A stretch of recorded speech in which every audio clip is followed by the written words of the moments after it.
Oh my God. You guys, so now this is where we are. Kanye West, a former innovator and a current liability, has decided that the one man who can help him resurrect his career is Sean Combs. Yes, that's Sean Combs. Because apparently, when your legacy is in flames, you grab the nearest can of gasoline and ask for a feature. Baby, this isn't a comeback. It's a collaboration between two cautionary tales. Y'all, what am I talking about? If you guys don't know, Kanye West and Diddy are supposed to be working on an album together. Now, first of all, what about Christian? And this is what I mean about the fact that Diddy be trying to act like Father of the Year, but all you're doing is pushing your son right out of the way. Remember Christian? Remember the song that just came out? Did that song chart? I mean, it should have. Somebody give Christian a career. He's trying to get out of his daddy's shadow, but Diddy is literally looming overhead, trying to take Christian's spot as Kanye's bona fide. But even if that is true, all right, can we talk about what the hell do Kanye and Diddy think they're going to do, the best of two cuck worlds? What is going on? Baby, one is indicted by the courts and the other is indicted by his own mouth. And somehow, they both believe they're staging a redemption arc, as if anyone outside of Pick Me Twitter or Passport Bros with a podcast is checking for a Yeezy Times RICO EP. This is not genius. This is not art. This is what happens when two egos rot in isolation and then convince each other they are still important. And let's get one thing clear. This is not a collaboration. This is a robbery in progress. Because Christian needs to make a police report, because just when it looked like Christian Combs or King Combs might finally carve out his own lane, drop music, build a brand, maybe even step out of the bad boy mausoleum with his name in lights, here comes Daddy Dearest, kicking in the studio door like, hold my subpoena, I'm doing a joint album with Ye. He's not even letting the boy have a summer without being eclipsed by yet another one of his father's disasters in waiting. It's giving spotlight hijacking, it's giving legacy leech, and it's giving if I can't be hot, nobody can. Now, you don't forget when Young Berg actually said he was working on some really good music with Christian, and Diddy came in and said, yo, F that ninja, hook me up with some beats, and took the beats that were supposed to be meant for Christian. Again, this is a habit. But you guys, the choice of partner, Kanye West, because nothing screams fresh start like teaming up with a man who's one tweet away from demanding a pardon and a line of socks that doubles as a political propaganda. Y'all, this isn't about the music. This is about Diddy trying to stay in the headlines by any means necessary, even if it means stepping on his own son's neck to do it. Christian can't even post a selfie without the algorithm spitting out his dad's mugshot first. He's not just in Diddy's shadow, he's in a full-blown RICO eclipse.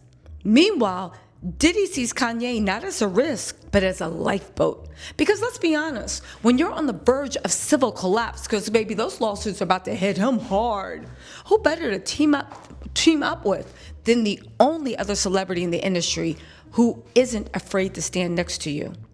Again, they're running. This is a hot mess express. So page 6, aka TMZ's less attractive cousin, just reported that Diddy and Kanye are working on music together. Baby, music? In 2025, these men are not working on music. They are working on alibis. Baby, listen. They said word on the curb is they think they need each other to make a comeback. Kanye said Diddy's the only one who still believes in me. Diddy said Kanye's the only one still talking to me. It's giving trauma bond. It's giving cellmate soulmates. It's giving Jailhouse Rock, the Diddy Perv edition. Baby, but a lot of people say these people are just two roosters in the cook house. Now, baby, listen. These two have shared everything. Beats, stylists, probably even toothbrushes. And allegedly, if you believe what was coming out of Diddy's team, they've shared escorts. They've been doing brotherhood by bodily fluids for over how many years? Maybe even decades. And at this point, it's not a friendship, it's a bacterial colony. Baby, have you ever seen two washed up men clinging to each other like two crusty croutons in a bowl of expired soup? That's Diddy and Ye. One's trying to dodge more federal charges and those civil suits. The other's still mad Adidas took his allowance away. Together, they are building the loser agenda, a new political movement for men who peaked in 2008 and have never emotionally recovered. And now some say Diddy's, now, okay, to be fair, some people once again are babyfying Ye.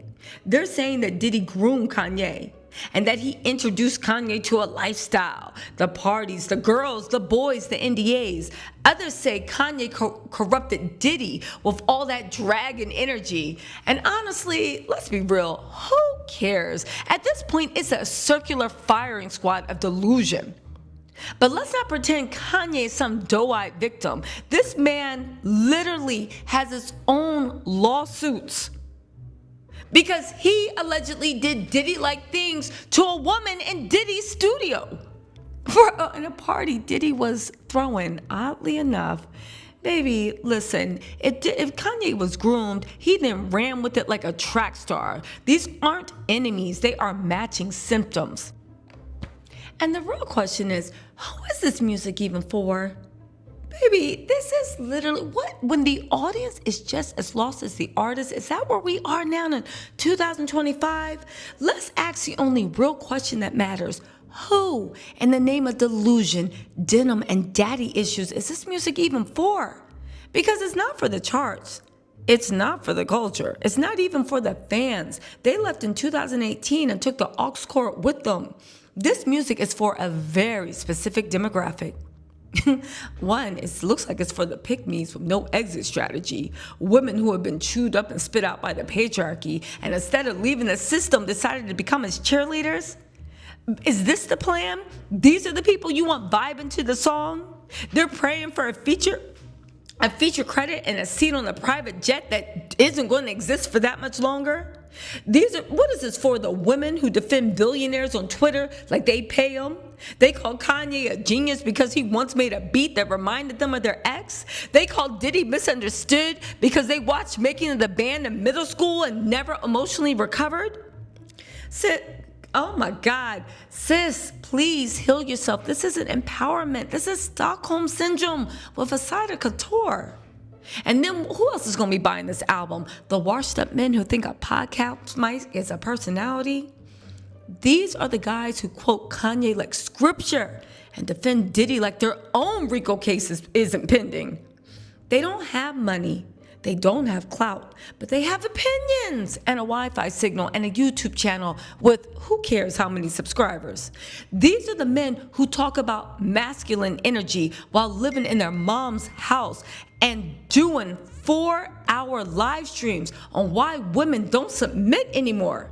They love Diddy and Kanye because deep down they know they'll never have any of their money, but they already share their ego, their ignorance, and their complete lack of emotional literacy. Well, listen, what do y'all think about this album? Are y'all gonna buy it? Are y'all gonna listen to it? You know what Jay-Z said, if you really put me on, put yourself on too. Kanye, where's your hit song? Where's your hit album? Where's King Combs' hit song? Where's his hit album? You know what? Matter of fact, I take everything back I just said. You know what? Do it. Do it. You and Diddy try to do a best of both worlds. A best of both worlds song, album, because I want to see that mess flop. And I want to, oh my God, I want to see that mess flop. You know, I take back everything I say. Universe, make it happen. Make it happen. At this point, baby, I'll talk to y'all later. Bye.